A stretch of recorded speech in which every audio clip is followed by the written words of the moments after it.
Nabi menyebutkan alaihi salatu wassalam dalam hadis yang diriwayatkan Imam Bukhari, Nabi alaihi salatu wassalam mengatakan, inna min asyratis sa'ah ayyaqillal ilm.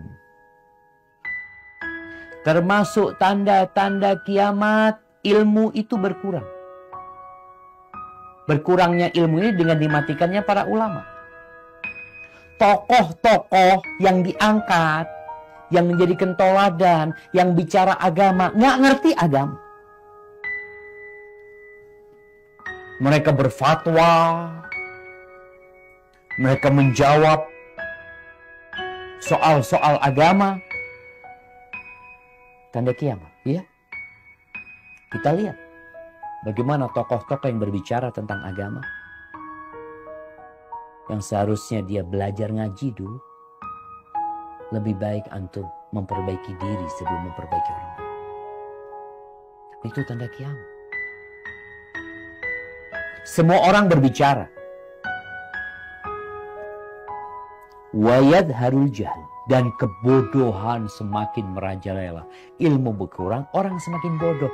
Padahal sarana menuntut ilmu itu semakin banyak.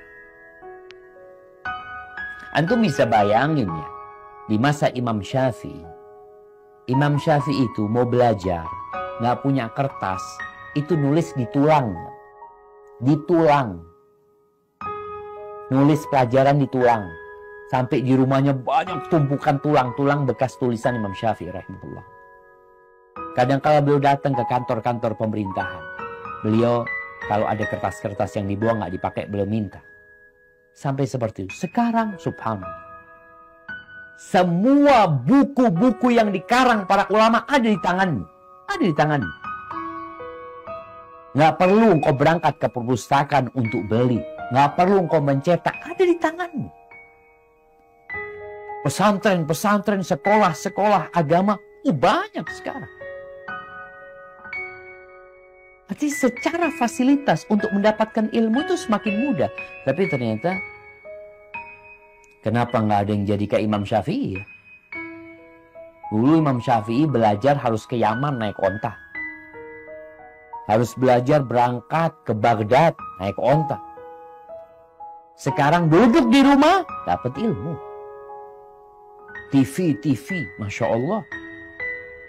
Tapi kenapa semakin banyak orang bodoh? Kalau kita ngelihat komentar-komentar manusia yang menunjukkan kebodohan mereka, kiamat sudah dekat. Wa yadharuz zina, wa yadharuz zina, dan perzinaan itu muncul. Dari zaman Nabi ada perzinaan. Ada sahabat wanita yang dirajam karena berzina. Ada sahabat laki-laki yang dirajam karena berzina. Ada. Kita tidak mengatakan nggak ada perzinaan di masa Nabi SAW. Ada. Tapi sekarang itu yadhar. Muncul. Antum lihat muncul. Muncul ke permukaan. Orang berzina,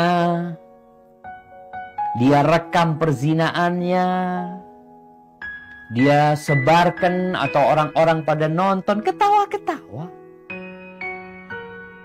Nggak ada malu wala apa. Bahkan ada pezina, itu yang dijadikan public figure oleh masyarakat.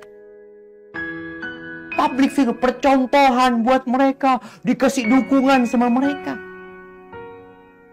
Kenapa? Masyarakatnya berzina juga. Jadi kondisi yang ada ini sekarang, ketika muncul satu tokoh public figure yang berzina, kemudian masyarakatnya ini membiasakan atau memberikan dukungan, atau memang mereka pezina juga. Nggak ada perasaan macam-macam. Dan ini yang ditakutkan. Muncul perzinaan itu sudah dianggap sesuatu yang wajar.